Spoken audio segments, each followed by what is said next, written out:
Ini juga kita melihat bersama bahwasanya perekonomian Indonesia sudah ditangani dengan cukup baik. Bahwa pada masa pandemi COVID-19 kali ini diharapkan pada triwulan kelima tahun 2021 juga pertumbuhan ekonomi bisa menyentuh angka 4,5% bahkan sampai 5,5%. Di lain sisi juga kita melihat bahwasanya Indonesia merupakan salah satu negara yang mampu secara berimbang menangani pandemi dan pemulihan ekonomi nasional atau PEN. Saya juga mengutip dari Kemenko Perindustrian Republik Indonesia bahwasanya kuncinya di sini adalah kebijakan fiskal dan juga moneter. Kemudian ada juga kombinasi kerjasama antara pemerintah dan juga Bank Indonesia dalam burden sharing. Yang ketiga ada juga reformasi struktural yang dilakukan melalui Undang-Undang Cipta Kerja yang pada kemarin menuai pro kontra dari mahasiswa dan juga kalangan masyarakat. Di sini saya ingin menanyakan bahwasanya sejauh mana aspek perkembangan dari tiga aspek ini dan juga kebermanfaatan dan juga dampaknya untuk perkembangan ekonomi di Indonesia juga.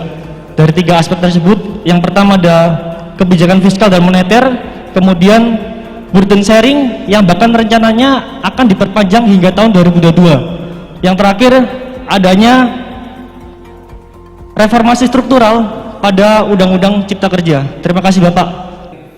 Ini dari mahasiswa yang lebih ekonomi daripada Fakultas Hukum nih, kayaknya salah jurusan. Saya lihat sangat menguasai karena yang dibeli komentar adalah materi yang tidak saya paparkan. Berarti luar biasa. Kita beli tepuk tangan. Jadi memang perekonomian itu ditanganinya satu dari segi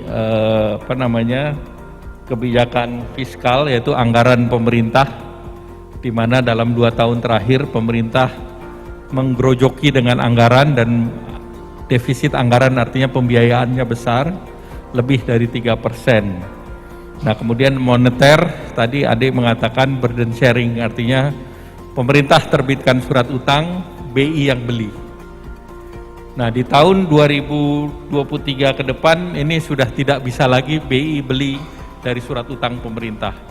Oleh karena itu engine pembangunannya kita harus geser dari tadi moneter maupun fiskal ke sektor swasta melalui investasi.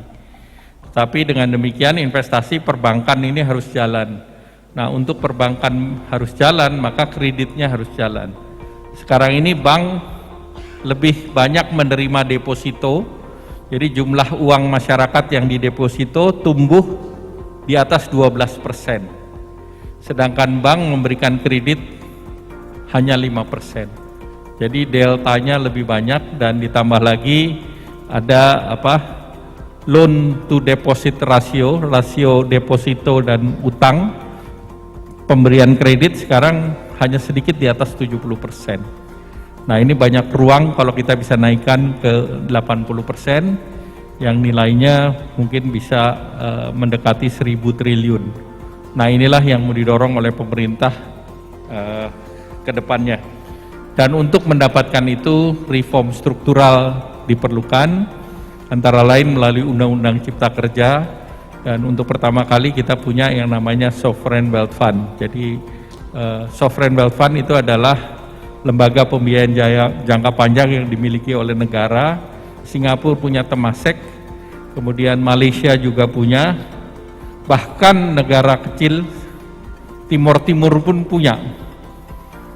Jadi tentu Indonesia yang baru punya sekarang diharapkan kita bisa menyiapkan ini sebagai dana cadangan untuk pembangunan jangka panjang.